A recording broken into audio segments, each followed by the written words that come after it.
ada sebuah kehebohan yang terjadi di sebuah apartemen. Pasalnya ada seorang petugas kebersihan, dia menemukan ada jasad bayi di dalam tempat sampah yang ada di depan sebuah bangunan apartemen. Pihak keamanan apartemen kemudian melapor kepada pihak yang berwenang dan dengan dibantu petugas medis mereka mengevakuasi jasad janin tersebut ke rumah sakit untuk kemudian dilakukan pemeriksaan. Melihat dari kondisi janin ini, pihak berwenang menduga kalau janin bayi tersebut digugurkan dengan cara pelakunya ini meminum obat peluruh kandungan. Dan berkat kejelian dan kecerdasan salah satu pihak keamanan apartemen, akhirnya didapatkan titik terang siapa pelaku pembuang janin ini. Siapa kira-kira pelaku pembuang janin ini? Hasil penelusuran kasus ini benar-benar penuh dengan fakta-fakta yang mengejutkan dan sama sekali di luar dugaan. Dan pengungkapan kasus ini dapat dijadikan pelajaran buat kita semua bahwa lagi-lagi tidak ada kejahatan yang sempurna. Mari kita simak cerita lengkapnya.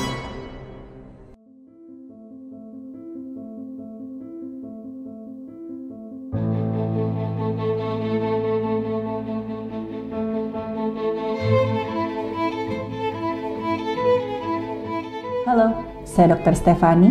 Saya seorang dokter spesialis forensik dan saya belajar dari yang mati. Suatu hari sekitar jam 8 pagi terjadi kehebohan di depan sebuah apartemen. Ada seorang petugas kebersihan, dia teriak-teriak histeris muntah-muntah sampai hampir pingsan karena dia menemukan ada jasad janin di dalam tong sampah besar yang memang disediakan untuk para penghuni apartemen.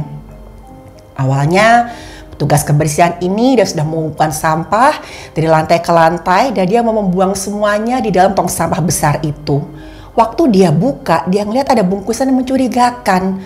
Bungkusannya itu kayak ya dibungkus dengan sarung bantal, tapi dia sempat ngeliat ada satu bagian yang kebuka dan di situ ada kepala yang ada rambutnya.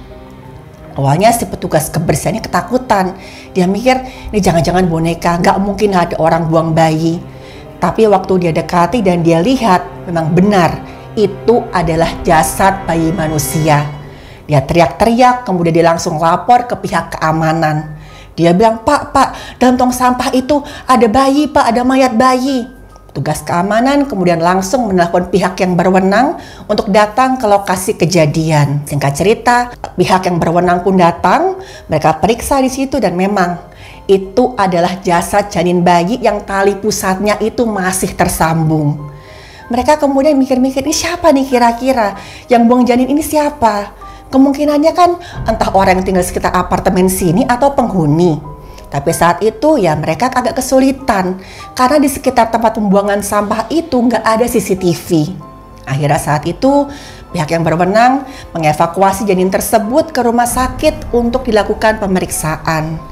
Karena waktu mereka keluarkan janin itu dari bungkusan sarung bantal tadi, badan janin itu sudah kaku, sudah dingin dan memang bayi malang itu sudah meninggal dunia. Di rumah sakit janin bayi tersebut kemudian dibawa ke ruang forensik. Dan waktu dilakukan pemeriksaan, janin ini berjenis kelamin laki-laki, usianya diperkirakan antara 7 sampai 8 bulan.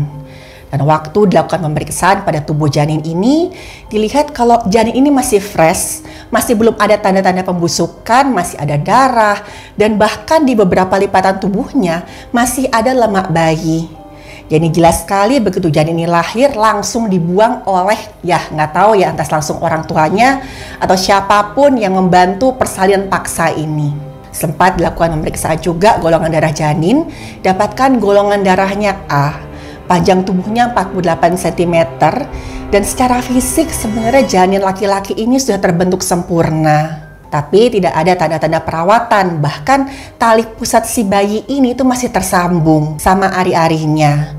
Waktu dilakukan pemeriksaan di bagian wajah, ada luka di bagian mulut sama tenggorokan bagian belakang. Ada luka memar dan luka lecet. Ada kemungkinan besar saat itu ada kekerasan tumpul yang masuk ke dalam mulut si bayi ini. Dokter kemudian melakukan otopsi. Waktu dibuka, paru-parunya ini sudah terbentuk sempurna, sudah mengembang, dan waktu dilihat coraknya itu ada corak marmer. Jadi kalau pada bayi yang paru-parunya sudah matang, yang namanya pembuluh darah, terus juga alveoli atau kantong-kantong udara, itu akan terbentuk kelihatan coraknya seperti marmer di paru-paru. Dan saat diambil jaringan, dilihat di bawah mikroskop, memang paru-parunya sudah berisi udara, yang menunjukkan kalau si bayi ini begitu lahir dia pernah bernafas. Dokter pemeriksa menetapkan kalau sebab kematian bayi malang ini itu adanya kekerasan tumpul pada mulut yang mengakibatkan tersumbatnya jalan nafas sehingga bayi ini mati lemas atau mengalami asfiksia. Dan kemudian diambil sampel iga untuk uji DNA kalau nanti diperlukan. Setelah bayi itu selesai diperiksa, saat itu pihak berwenang kemudian mau mencari siapa yang membuang janin ini. Karena jujur aja selain ini merupakan tindakan yang ilegal, mereka khawatir kalau memang ibu dari si bayi ini melakukan aborsi secara nggak aman, kemungkinan besar ibu si bayi ini tuh perlu pertolongan medis. Akhirnya pihak yang berwenang dibantu dengan pihak keamanan dan juga warga sekitar, mereka mulai melakukan penyisiran di lokasi sekitar apartemen. Mereka mencoba cari ini siapa nih kira-kira yang dulunya tuh sempat hamil tapi tiba-tiba kehamilannya hilang. Tapi di luar apartemen itu sama sekali nggak ada tanda-tanda yang mencurigakan. Pihak yang berwenang juga menginterogasi beberapa warga sekitar untuk dimintai keterangan terkait siapa kira-kira yang membuang bayi tersebut. Tapi lagi-lagi hasilnya nihil. Sempat ada kesulitan karena sudah saya ceritakan di awal tadi, di sekitar tempat pembuangan sampah itu tidak ada CCTV. Dan memang cuma ada dua kemungkinan siapa pelaku pembuang bayi ini. Yang pertama, bisa jadi pelaku ini adalah orang luar di lingkungan apartemen. Dia membuang janin bayi itu di tong sampah supaya nggak ketahuan. Yang kedua, bisa jadi pelaku ini adalah penduduk sekitar atau penghuni apartemen. Waktu pihak keamanan sempat tanyakan, dia bilang kemungkinan misalkan ada orang luar yang datang lalu membuang janin ini di tong sampah besar itu kayaknya nggak mungkin deh. Karena kan pasti kan kelihatan, pasti kan ketahuan misalnya ada orang luar masuk ke dalam komplek apartemen pasti akan ditanyai, ada keperluan apa? Nah, akhirnya pihak keamanan mendata kira-kira ada berapa ya penghuni apartemen tersebut yang sempat kelihatan dalam keadaan hamil. Karena kemungkinan besar kalau pelakunya itu adalah penghuni di apartemen itu. Hasilnya didapatkan ada 5 orang perempuan penghuni apartemen yang dalam keadaan hamil. Dari 5 orang itu, ada 4 orang yang perempuan ini berhasil diwawancarai dan dalam kondisi ya masih mengandung. Nggak ada tanda-tanda keanehan sama sekali.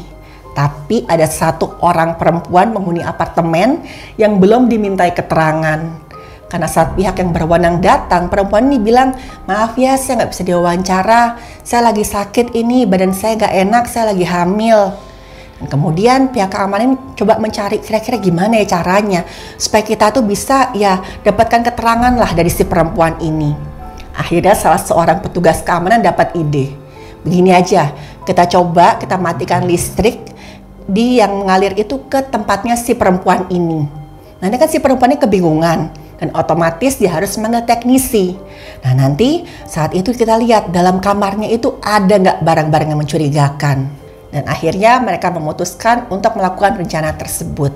Mereka matikan aliran listrik yang ke unit apartemen perempuan tersebut. Dan benar aja si perempuan ini langsung menelpon pihak pengurus apartemen. Dia komplain kalau listrik di tempatnya mati. Otomatis ada pihak keamanan dan teknisi apartemen yang kemudian datang ke kamar perempuan ini untuk melakukan pemeriksaan. Untuk memastikan yang ada listrik yang konslet yang nanti bisa membahayakan. Tapi waktu ya si pihak keamanan yang dibantu oleh teknisi ini masuk ke dalam unit apartemen perempuan ini, mereka lihat perempuan ini wajahnya pucat sekali. Terus juga lemas, gerakannya tuh lemah kayak sedang sakit. Dan waktu dilihat kondisi perutnya, itu seperti udah nggak mengandung lagi, perutnya sudah mengecil. Dan waktu yang mereka melakukan pemeriksaan dengan dalih, sebentar ya, saya cek dulu nih saklar lampunya bagaimana di setiap ruangan. Mereka lihat di kamar tidur perempuan itu tuh kayaknya berantakan sekali dan penuh dengan obat. Dan salah satu bungkus obat itu kelihatan itu nama obat yang sering digunakan untuk menggugurkan kandungan secara tidak aman. Dan gak cuman itu, juga ada spray dan baju itu yang masih berlumuran darah dan cairan yang baunya itu aneh, seperti itu cairan ketuban. Kemudian pihak keamanan bersama pihak yang berwenang langsung menginterogasi perempuan ini. Mereka tanya, ini ada apa dengan kandungan ibu? Ibu kan sebelumnya kan masih hamil. Kok tiba-tiba perutnya sudah kempes? Apa ibu sudah melahirkan? Kok sudah melahirkan, mana bayinya? Waktu tanyain ini, perempuan ini kelihatan panik. Dia semakin pucat dan akhirnya diputuskan pihak berwenang membawa perempuan ini ke rumah sakit untuk dilakukan pemeriksaan. Awalnya perempuannya sempat gak mau, tapi akhirnya dibujuk, dibilang ibu, misalkan ada apa-apa dengan kandungan ibu, misalkan bayi ini lahir, taruhlah lahir meninggal, terus ibu takut dan ibu sembunyikan mayatnya. Sekarang ini kami tuh khawatir loh, kalau nanti ada sisa jaringan di kandungannya ibu, ini bisa menyebabkan perdarahan hebat, ini bisa mengancam nyawa loh. Mendengar ini, si perempuan ini pun akhirnya menurut. Dia dibawa ke rumah sakit, dilakukan pemeriksaan, dan saat itu perempuan ini mengaku kalau memang saya yang sudah membuang bayi laki-laki tersebut. Saya sudah melakukan pengguguran kandungan dengan menggunakan obat peluruh janin yang saya dapat di internet. Waktu si perempuan ini diperiksa di rumah sakit, jelas sekali di tubuhnya kelihatan tanda kalau dia baru saja melahirkan anak. Payudaranya masih membesar, ada warna kehitaman dan masih mengeluarkan air susu. Kelihatan juga di perutnya itu ada semacam garis-garis yang khas ditemukan pada ibu yang sedang hamil, yaitu linea gravidarum.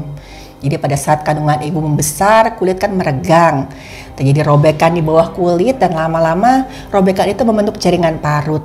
Nah, itu yang disebut dengan linea gravidarum. Waktu dokter meraba perut si ibu ini, itu rahimnya bahkan masih membesar, masih teraba di bawah pusar. Ya ini belum ada seminggu lah setelah ibu ini melahirkan. Nah, waktu dilakukan pemeriksaan dalam, ibu ini masih mengeluarkan getah nifas dari alat kelaminnya. Dan getah nifas ini aja masih berwarna kuning. Dan bahkan waktu dilakukan uji urin kehamilan, urinnya itu masih positif. Dan waktu dilakukan pemeriksaan di alat kelaminnya, ada robekan di alat kelamin. Itu menunjukkan pada saat dia sedang mengejan itu ada luka di situ, dan untungnya ini ketahuan tepat waktu. Saat itu dokter langsung melakukan penjahitan ya supaya luka ini nggak infeksi dan nggak terus-terusan berdarah. Dan bahkan tuh mulut rahimnya si ibu ini tuh masih membuka. Waktu dicek golongan darah ibu ini A, sama dengan si bayi tadi.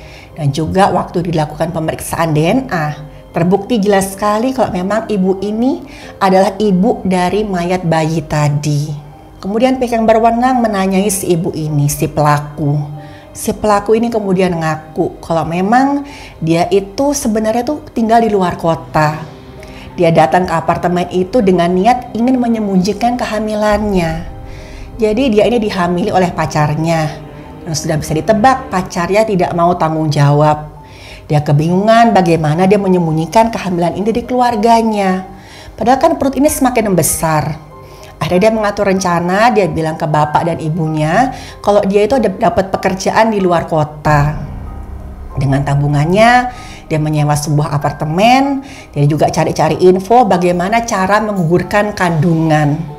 Dia dapat ada obat peluruh janin dan sebenarnya agak nekat karena dia tuh bohong sama orang yang menjual obat itu. Sempat ditanya gitu, usia kandungan ibu berapa? Obat peluruh janin ini itu cuma bisa lancar digunakan kalau usia kandungannya itu di bawah 6 bulan. Dan si pelaku ini bilang, oh ya kandungan saya masih kecil kok, masih bisa. Karena saat itu dia sudah benar-benar putus asa. Dan malam itu dia coba menggugurkan kandungannya dengan minum obat, dan saat bayinya keluar dia ngerasa itu ya si bayinya ini masih bernafas. Dan bahkan waktu dia lihat bayinya itu sempat nangis karena dia panik. Dia ada dalam apartemen, dia tahu tetangga kanan kirinya itu mungkin dengar suara tangisan bayi ini. Si pelaku ini langsung menaruh jarinya 2 ini ke mulut bayinya, dia tekan sampai bayinya itu nggak bernafas. Dengan cara itu dia membunuh darah dagingnya sendiri. Si pelaku ini ngaku pada saat si bayi ini sudah nggak bernafas, dia sempat nangis. Dia bilang bagaimanapun dari daging saya. Tapi ya sebagai diri saya tuh mikir daripada anak ini lahir nanggung malu, nanti saya juga bermasalah sama orang tua saya, nama saya jelek. Kayaknya ini jalan paling baik deh. Lalu dia ambil ya sarung bantal yang ada di kamarnya, dia bungkus bayi itu dan dia buang ke tong sampah besar yang ada di depan apartemen. Si ibu ini bilang, saya tuh benar-benar udah bingung. Saya nggak tahu harus cari pertolongan kemana. Pelaku ini bahkan sempat menyalahkan loh ya hukum di Indonesia yang katanya tuh kenapa sih pengguguran kandungan itu tidak boleh dilakukan pada janin yang tidak diinginkan? Kenapa harus ada aturan-aturannya? Dan pada akhirnya si pelaku ini harus mempertanggungjawabkan perbuatannya di depan hukum. Dia dijerat dengan Undang-Undang Kesehatan Nomor 36 Tahun 2009 Pasal 194 tentang pengguguran kandungan ilegal. Dan pelaku ini diancam dengan 10 tahun penjara. Saya harap kasus yang barusan saya ceritakan bisa jadi pelajaran buat kita semua. Kalau ada teman atau saudara yang punya kejadian yang sama dengan kasus ini, saran saya sebaiknya berani bertanggung jawab atas konsekuensi perbuatan yang kita lakukan. Saya tahu ada sebagian orang yang pro dan kontra dengan hal ini. Tapi satu hal, kita harus tahu bagaimana undang-undang dan hukum yang berlaku di negara ini.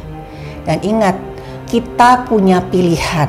Pilihannya ada di kita. Gunakan hati nurani kita dan ingat kalau janin bayi ini tuh sama sekali nggak bersalah.